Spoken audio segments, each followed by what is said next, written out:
A dangerous affair that changed everything.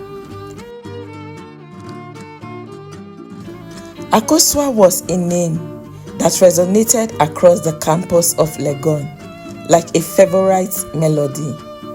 Everyone wanted a piece of her, whether it was her dazzling smile, her charming personality, or the magnetic aura she carried. At 22, Akosua seemed to have it all: the looks, the intelligence, and the connections that others could only dream of. She walked into lecture halls like she owned them, and in a way, she did. Professors who should have been impartial found themselves giving her a little too much attention, while her peers either admired her or envied her silently. But beneath all the admiration was a woman who knew how to use her beauty and with it to get what she wanted. Men lined up to woo her, each vying for a chance to be the one she chose. Akosua, however, was never one to settle with. To her, life was a game and she was determined to win, whether it was getting to the highest grades or being invited to exclusive parties. Akosua's charm opened doors that others didn't even know existed. Despite her outward confidence, Akosua was no stranger to the whispers behind her back. She's just a pretty face, some would say. A professor's favorite, others would mutter. But Akosua had a way of brushing off the criticism. In her mind, jealousy was a natural reaction to success, and she was more than happy to let people talk. Yet Akosua's carefree attitude masked a deeper insecurity. While she enjoyed the attention and privilege her looks brought her, she often wondered what her life would be without them. But those thoughts never lingered long. There was always another party to attend, another admirer to entertain, or other professors to charm. Thank you for watching, and if this is your first time of coming across us, please subscribe immediately and turn on the notification bell so that when I post a new video, you will be the first to watch. And if you're already an existing subscriber, hello, thanks for being here. Keep watching as I promise to always bring interesting stories that will keep you entertained and relaxed. Graduation came with a mix of excitement and dread for Akosua. On the one hand, she was thrilled to leave behind the rigors of university life. On the other hand, she wasn't prepared for the harsh realities of the real world. The job market was unforgiving, and the privileges she had enjoyed on campus didn't seem to extend beyond its gates. Her first month at home was filled with hope. She sent out applications to every reputable company she could think of, confident that a degree in business administration would open doors. But as weeks turned into months, the reality of unemployment began to set in. Her parents, once proud of their glamorous daughter, started asking uncomfortable questions. "Have you heard back from any companies?" her mother would ask, her tone tinged with concern. Akosua's phone, once buzzing with calls and messages from admirers, now sat idle on her bedside table. The silence was deafening. She spent most of her days scrolling through social media, watching as her former classmates posted pictures of their new jobs, engagements, and travels. The envy was on her, but she refused to show it. Her father, a retired teacher, tried to encourage her. "These things take time," he said one evening over dinner, but Akosua could sense the disappointment in his voice. For a girl who had always been the center of attention, the transition to irrelevance was unbearable. She began to retreat into herself, avoiding calls from friends and skipping church to avoid the prying eyes of neighbors. The turning point came when Akosua's mother handed her a flyer for a job fair in Accra.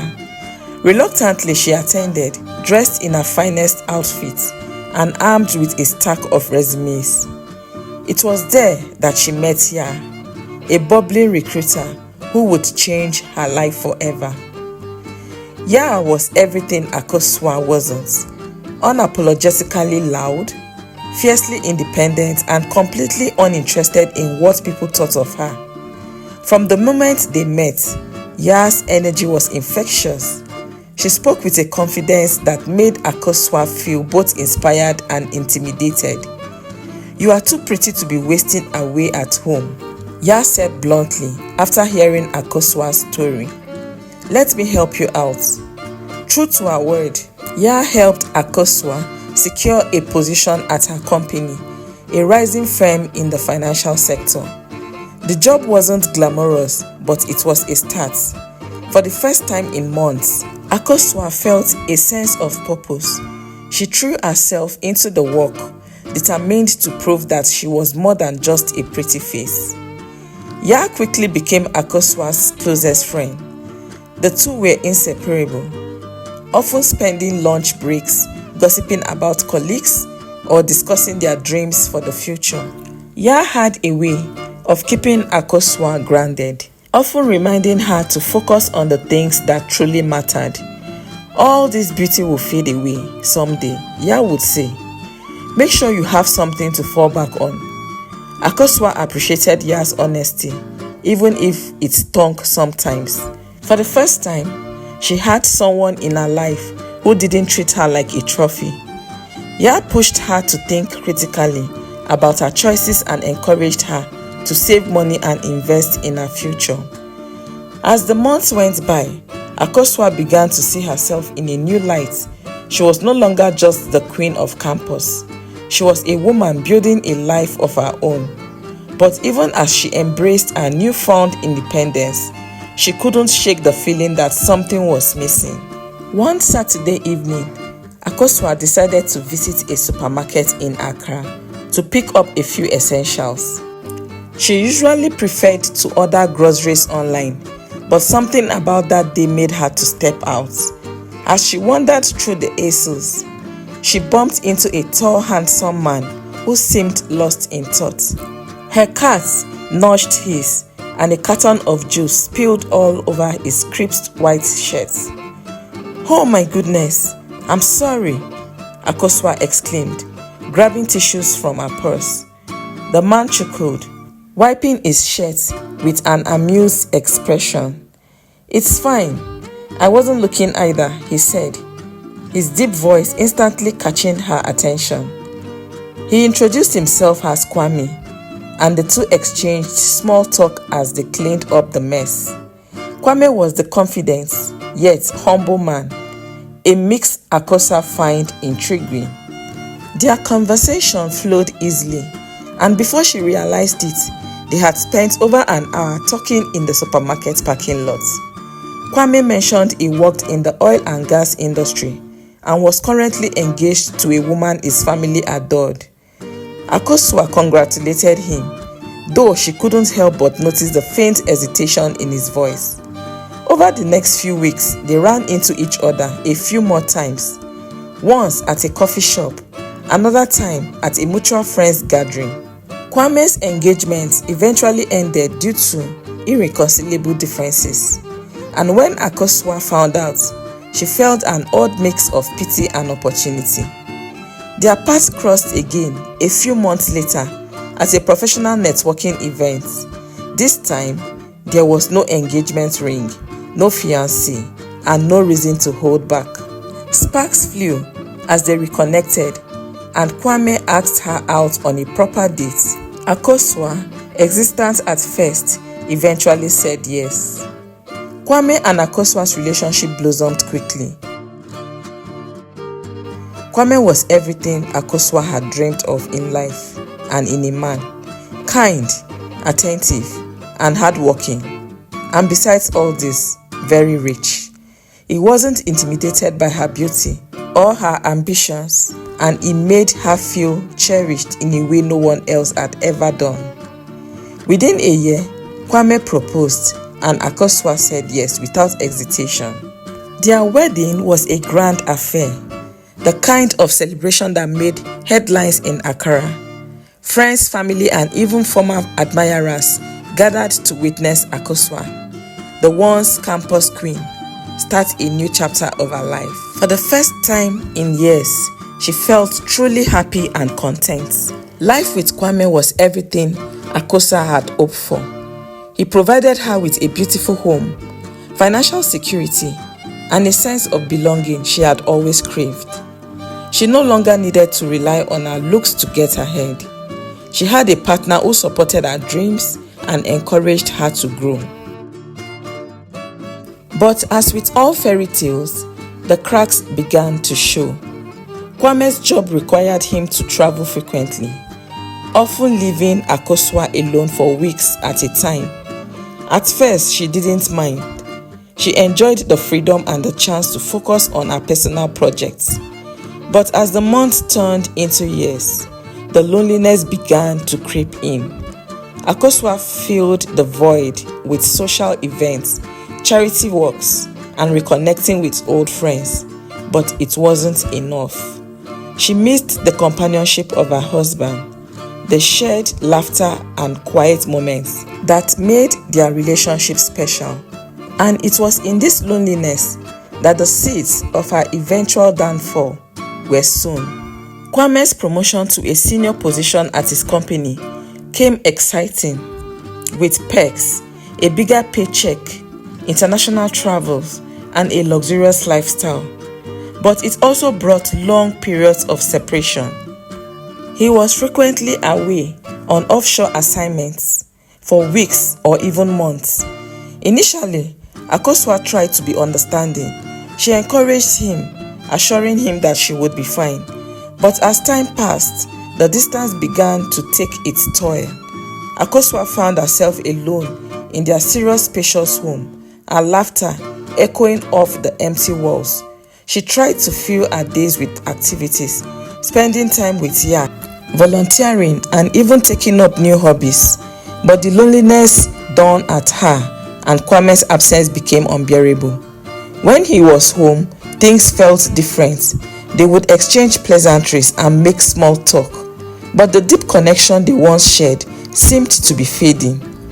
Kwame, exhausted from his travels and work responsibilities, often retreated into silence. Akosua, on the other hand, craved his attention and reassurance. Their once vibrant marriage began to feel like a transaction. Kwame provided for the family and Akosua maintained appearances. It wasn't long before Akosua started to question her place in the marriage. She missed the warmth and passion that had drawn them together. And though she still loved Kwame, she couldn't help but feel neglected. One Sunday, after church, as Akosua sat alone in the veranda, sipping tea and scrolling through her phone, she received a message from Pastor Dela. "Sister Akosua, I hope you are well. I'd like to check in and pray with you this week." It seemed harmless enough, and she agreed without much thought. Little did she know, the message would set the stage for her life to spiral out of control. Pastor Dela was a rising star in their church, young, charismatic, and single.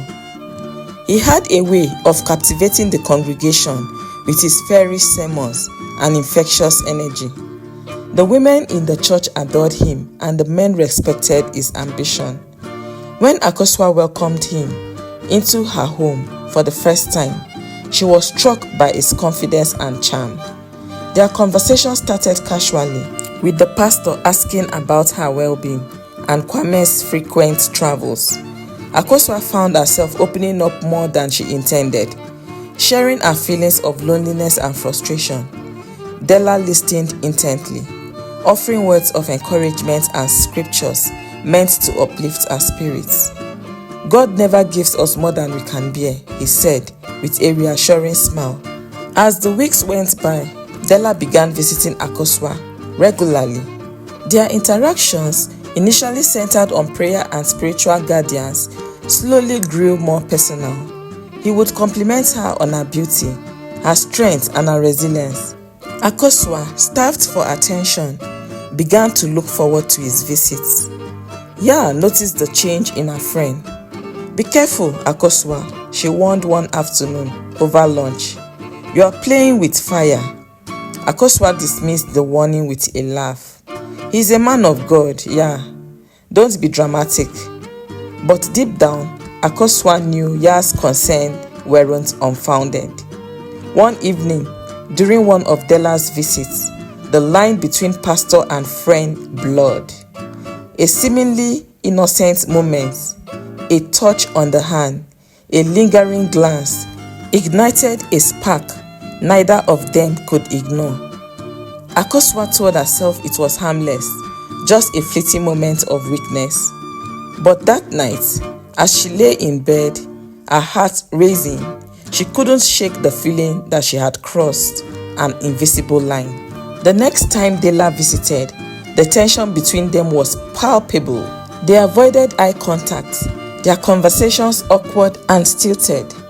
But as the evening wore on, the facade of restraint crumbled. Dela confessed his growing feelings for Akosua as she, unable to deny her own emotions, admitted the same. "I don't know how we got here," she whispered, tears streaming down her eyes. "I love my husband, but I feel so alone."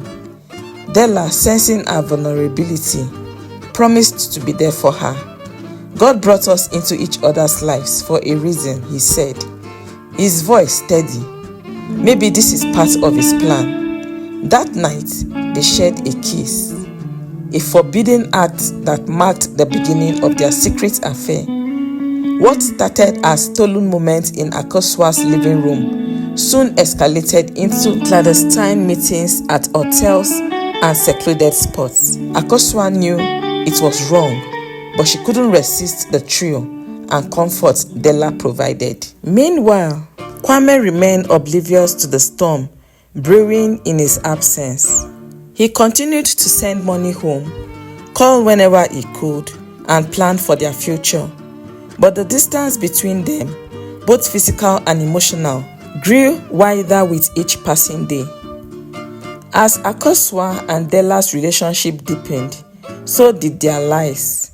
Akosua began withdrawing from Ya, feeling her friends' judgments. She also started avoiding certain church members, worried that someone might notice her growing closeness to the pastor.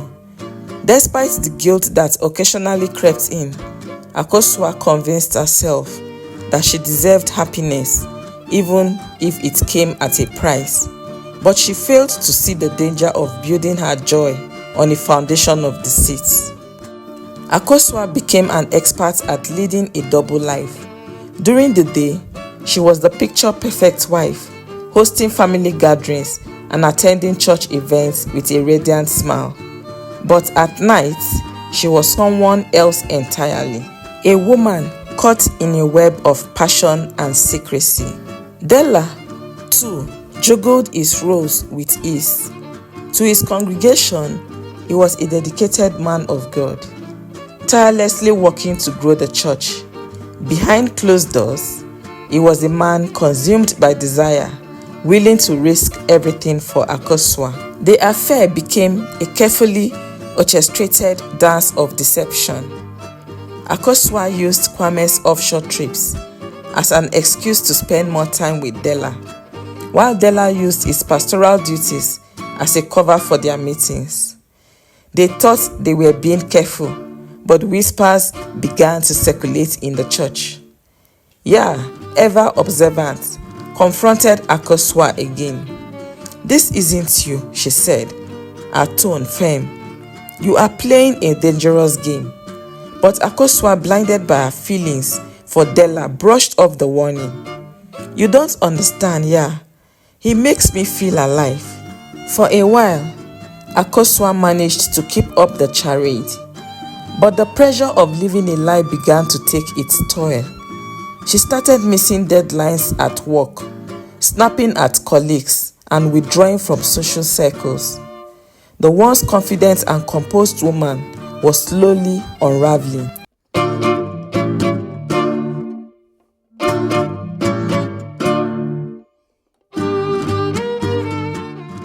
Unknown to Akosua, Kwame had begun to notice the changes in her behavior, and though he didn't have concrete evidence, his intuition told him that something was wrong. Kwame's latest offshore trip ended abruptly due to a company emergency.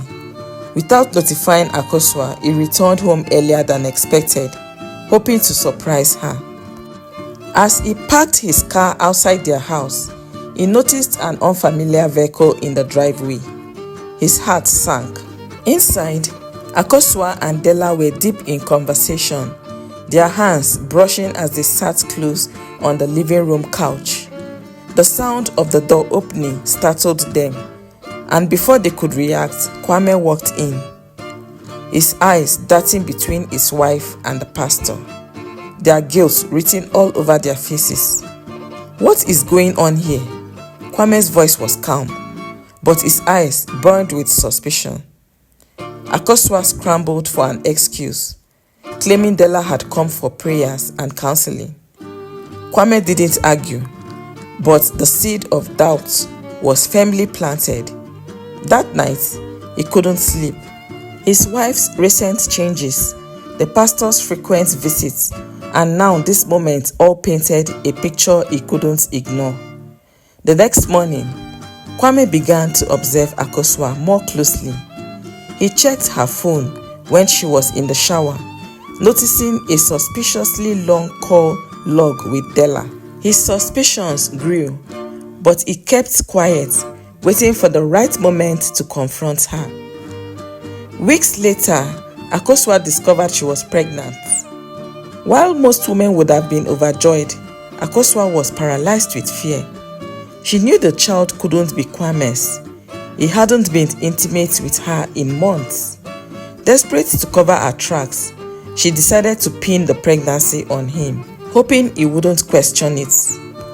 When she announced the news to Kwame, his reaction was a mix of surprise and joy. But as the day went by, his doubts resurfaced. Something didn't add up.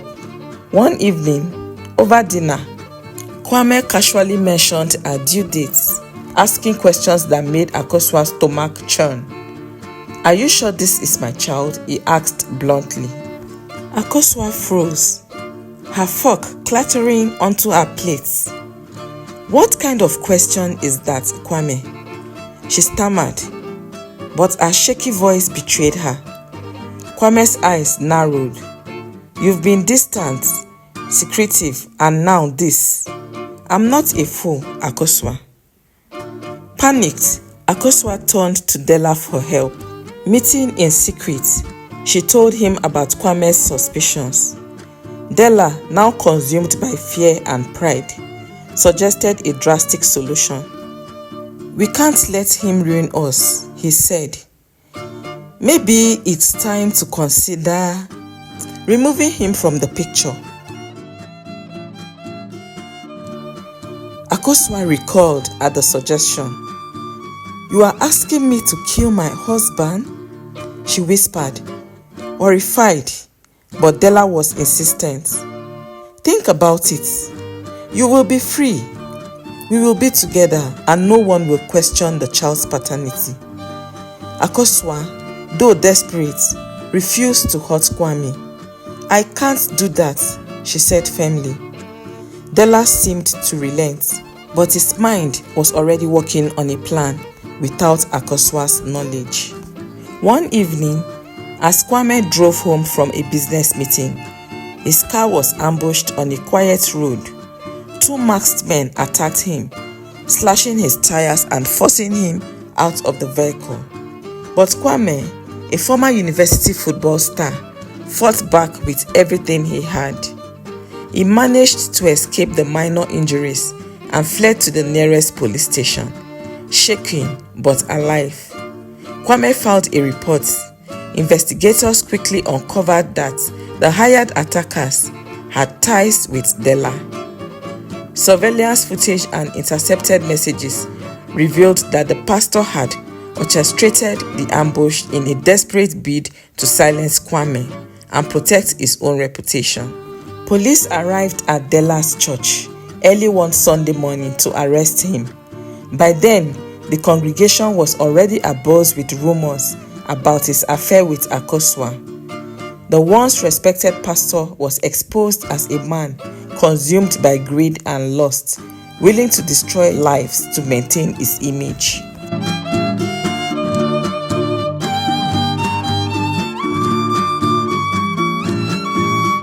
Before the police could take him into custody, Dela locked himself in his office. Hours later, his lifeless body was discovered.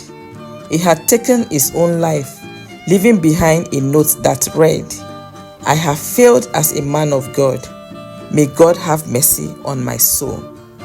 The news rocked the community, leaving members of the church devastated. Akosua, meanwhile, was left to grapple with the consequences of her choices. With Dela gone, Akosua's secrets were laid bare. A DNA test confirmed that the baby wasn't Kwame's, and the divorce proceedings were swift and unforgiving. Kwame won full custody of their daughter, and Akosua was ostracized by her former friends and neighbors. Her once glamorous life had crumbled into dust. She was left to raise her son alone, haunted by the memory of Dela and the betrayal that had cost her everything. Months later, Akosua found herself at a small rundown church on the outskirts of Accra. Kneeling at the altar, she wept bitterly, seeking forgiveness for her sins. She realized too late that her pursuit of fleeting pleasures and selfish desires had destroyed not only her life, but the lives of those around her. Her story became a cautionary tale in the community, a reminder that the pursuit of selfish desires often leads to ruin. True happiness, she learned, comes from integrity, love, and respecting those who stand by us.